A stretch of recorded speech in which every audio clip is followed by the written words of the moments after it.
Mina tahan teile täna rääkida rassismist ja geenivaramust. Sellest ajast, kui ma ühes videoesitluses rääkisin tumedanahalistest, mitu inimest on saatnud mulle pilapilte ja videot võõrastest. Täna siis võtan ette selle teema ja ma algan jutu sõber Jüri naisest, J.E. Toomepuust.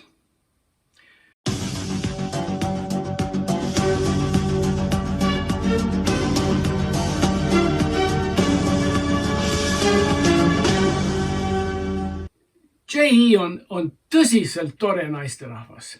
Tema peab kõike meeles ja tema külalislahkus on teada igaühele, kes temaga on kokku puutunud või temast kuulnud. Ja Jüri uhkus oma naise üle on igatpidi õigustatud. Ja Jüri ise sageli kiidab oma Korea päritoluga naist. Ja vahel muuseas mainib, et J.E. on Korea kuningliku perekonna sugupuust. See on muidugi väga huvitav väide ja täitsa tõenäoline, kui arvestad homogeenset rahvast ja suhtelist väikest 50 miljonist rahvaarvu. Aga arutame seda edasi. J.E.-l on vanemad ja tema vanematel on kah vanemad või J.E. 4 vanaema ja 4 vanaisa. Kokku ema ja isaga on nüüd J.E.l 6 sugulast. 3 põlvkonda tagasi arvestame, et J.E.l on sugupuus juba 14 sugulast. Ja edasi ja edasi ja edasi, kuni jõuame 30 põlvkonda tagasi või umbes 1000 aastat. Ja kui sugupuu areneks edasi samal viisil, siis oleks J.E.l juba 2 147 483 646 sugulast. Kui Lõuna-Koreas on ainult 50 miljonit inimest, siis on ju selge, et pole võimalik igal korealasel olla sellist mahukat sugupuud. Sugupuud peavad olema omavahel põimitud ja jagatud nagu kokku kasvanud Kreeka oliivipuud. Seepärast pole üldsegi üllatav, et J.E. on kuninga perekonna sugulane. See on täiesti loogiline ja tõenäoline. Aga on nii sama loogiline ja tõenäoline, et iga korealasel on samuti sugupuu oksad kuninglikust perekonnast. Selline väide tundub veelgi rohkem tõenäoline, kui vaatame Inglismaa kuninglikku perekonda. Kate Middleton, prints Williami naine, olevat pärit lihtrahva seast ja mitte aadli sugupuust. Aga kui tema sugupuud põhjalikult uuriti, tuli välja, et Kate Middleton on kuninga Edward III sugupuust. Ja kui teid see ei üllata, siis uuema printsessi päritolu on kindlasti tähelepanu väärt. Prints Harry valis endale naiseks Ameerika näitleja Meghan Markle. Meghani ema oli Aafrikast pärit mustanahaliste orjade sugupuust. Meghani isa oli Mehhikost. Ja kui Meghani sugupuud lahti arutati, tuli välja, et mustanahaline Mehhiko tüdruk on kah pärit kuninga Edward III perekonnast. Kuidas see siis on võimalik, et nii erinevad sugupuud on ikkagi ühte põimitud? On õpetlik vaadata, kui kiirelt sugupuud omavahel põimivad ühe väikese eksperimendiga. Oletame, et elanikkonnas on ainult 6 inimest ja ehitame nende 6 inimesele juhusliku sugupuu. Need 6 inimest esindavad tänast põlvkonda või generatsiooni. Nendel 6 inimesel on vanemad ja joonistame need kah väljale. Igale inimesele valime siis juhusliku ema ja isa täringutega. Üks täring valib ema ja teine täring valib isa. Nii et esimese viskega vanemad on number 5 ja number 6. Joonistame siis ühendused lapse ja ta vanemate vahel. Valime nüüd teise isikule vanemad. Täringu viskega on teise isiku vanemad number 4 ja number 6. Jälle joonistame ühendused. Kolmas vise toob üllatuse. Mõlemad täringud näitavad, et mõlemad vanemad on ühes isikus, number 2. Aga ärme sellest välja teeme, joonistame ühenduse ja marssime kindlalt edasi. Neljanda isiku vanemateks saavad number 4 ja number 5. Joonistame ka need sidemed. Viienda isiku vanemateks saab number 3 ja 1. Ja lõpuks 6. isiku vanemateks saavad numbrid 6 ja 2. Muidugi, igal isikul on ka vanavanemad. Joonistame jälle vanema põlvkonna rea elanikkonda ja valime vanematele omakorda vanemad. Kiirustame sellest etapist läbi, kuni juhuslik sugupuu on joonistatud.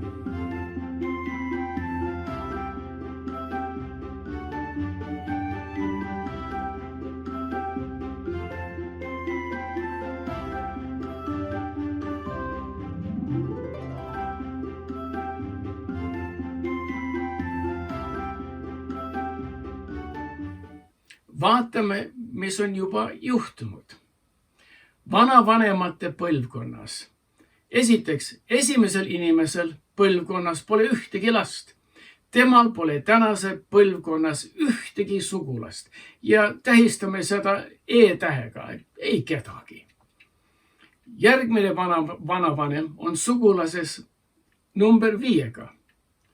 Ja number 4 on ta sugulases juba 2 erineva lapse kaudu ja siis veel sugulane number 2.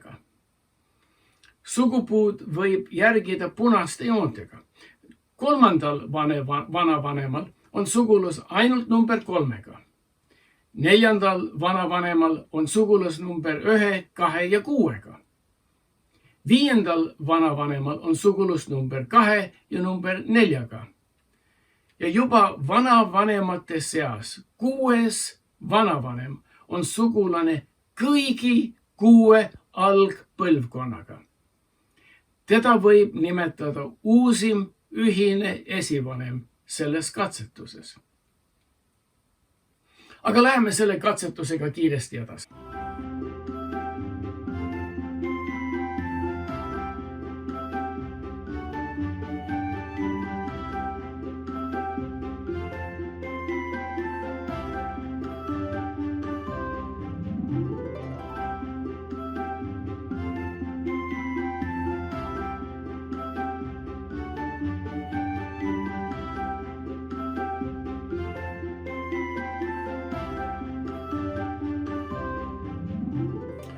Oleme nüüd jõudnud esivanemate põlvkonnale, kus igaüks on tänapäeva põlvkonna sugulane või nende sugupuu on välja surnud ja nad pole mitte ühegi tänapäeva generatsiooni sugulane.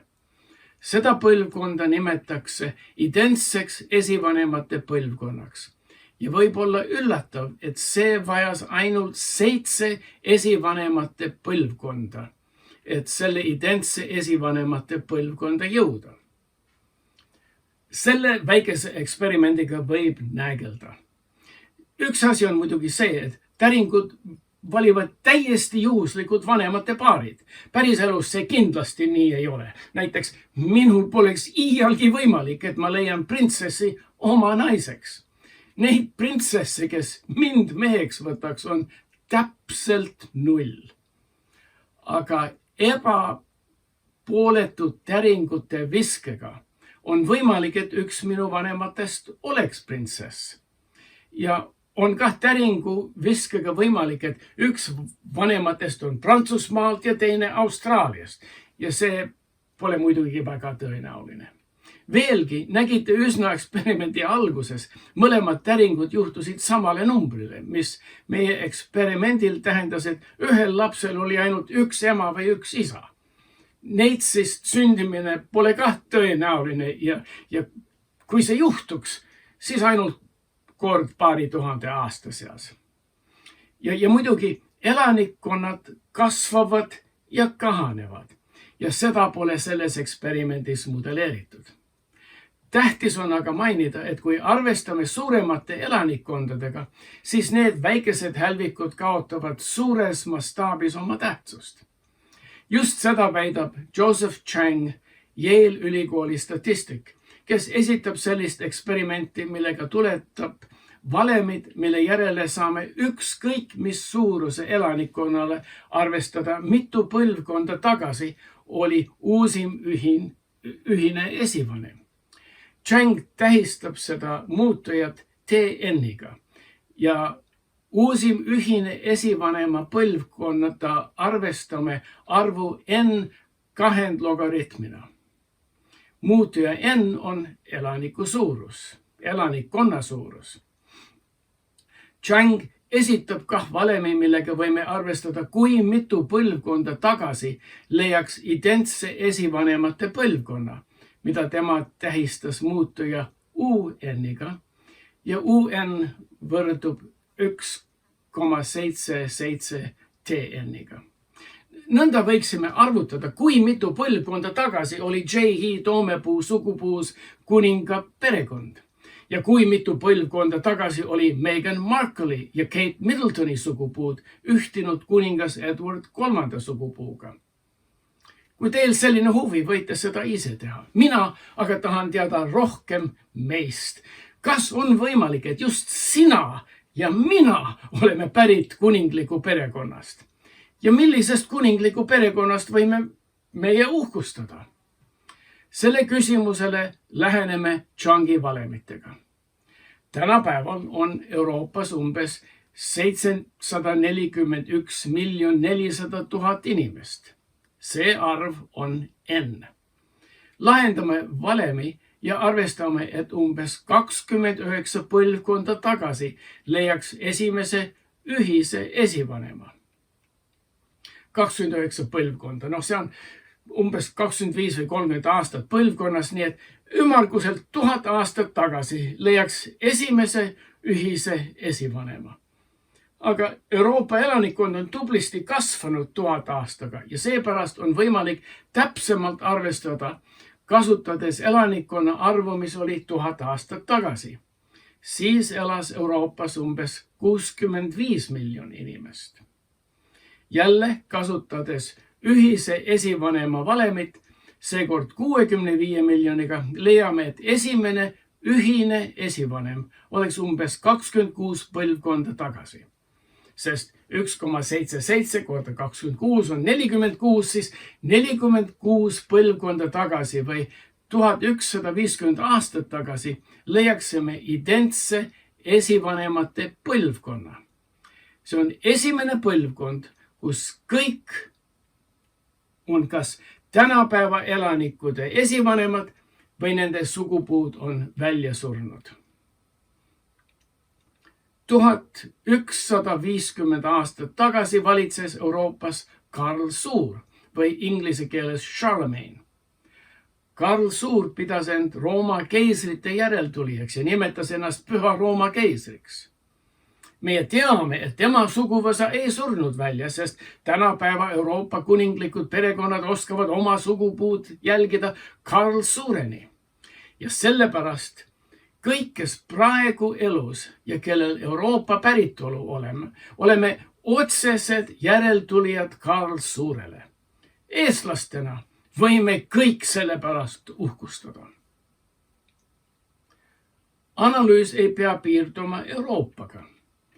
Teaduslikus ajakirjas Nature, Chang ja tema õpilased uurisid nii laialt, kui oskasid tänapäeva inimkonna esivanemaid. Nagu siin Euroopaga tegin, Changi meeskond jagas maailma kontinentideks ja siis riikideks ja linnadeks, millel oli võimalik elanikkonda määrata. Prooviti võtta arvesse rände tasemed ja lõpptulemusena arvestasid, et terve maailma elanikkonna kõige uusim esivanem elas ainult 500 kuni 3000 aastat tagasi. Tema on meie kõigi sugulane. Meie uusim esivanem on pärit Ida-Aasiast, kuna Ida-Aasia on olnud tihedalt ühendatud muu maailmaga. Ja põlvkond, millest meie kõik oleme pärit, on ainult 4000 kuni 7000 aastat tagasi. Ma ei oska ise nii ilusalt kokku võtta seda uuringut kui autorid ise ja proovin siin ainult nende sõnu tõlkida. Meie leiud viitavad tähelepanuväärsele ettepanekule. Hoolimata räägitavatest keeltest või nahavärvist jagame esivanemaid, kes istutasid Yangtze kallastele riisi, kes kodustasid hobuseid Ukraina steppidel ja kes jahtisid hiiglaslikke lauge Põhja- ja Lõuna-Ameerika metsades ning kes tegid tööd Khufu suure püramiidi ehitamiseks. Ja lõpuks jõuangi tänase jutu järeldusele. Saatus ei soosi ainult rikkaid ja kuulsaid. Meie esivanemate seas olid mitte ainult kuningliku perekonna liikmed, vaid kahtlemata ka inetuid, pätte, geid, vargaid, kerjuseid, orje, debiilikuid, haigeid, mõrtsukaid, joodikuid, vaimuhaigeid, lolle ja sarnast ühiskonna põhjakihti. Mitte keegi ei jälginud nende sugupuud ja seega meie ei saa iialgi teada, kas need sugulased surid välja või esinevad märkimisväärselt meie tänapäevases sugupuus. Ja minul on täiesti ükskõik, kas sinule venelased meeldivad või mitte. Mul on ükskõik, kas eestlased meeldivad või mitte. Ma ei hooli, kas sul ukrainlaste vastu on midagi. Ei ole minule oluline, kas sa talud tumedanahalisi, islamiusulisi, pilusilmasi, geid ega lesbid. Sina ei pea sallima usklikke või mitteusklikke. Sul võivad mitte meeldida inetud, haiged, debiilikud, lollid ja Downi sündroomiga. Sinu eelistused võivad olla subjektiivsed või objektiivsed. Need on sinu eelistused ja sina ei pea nendest kellegile aru andma, eriti veel minule. Sul ei pea meeldima igaüks ja sinul on igati õigus mõjutada valitsust sinule ebameeldivate sisserändajate piiramiseks. Siiski, need, keda meie sageli sõimame, halvustame, mõnitame ja alavääristame, need, kes jäävad meile silma nahavärvi, silmade, kaltspeakatete, intelligentsi, kultuuri, usu ja mitteusu pärast, need, keda meie väärikalt ei kohtle, on kah meie sugulased ja mitte kaugelt sugulased.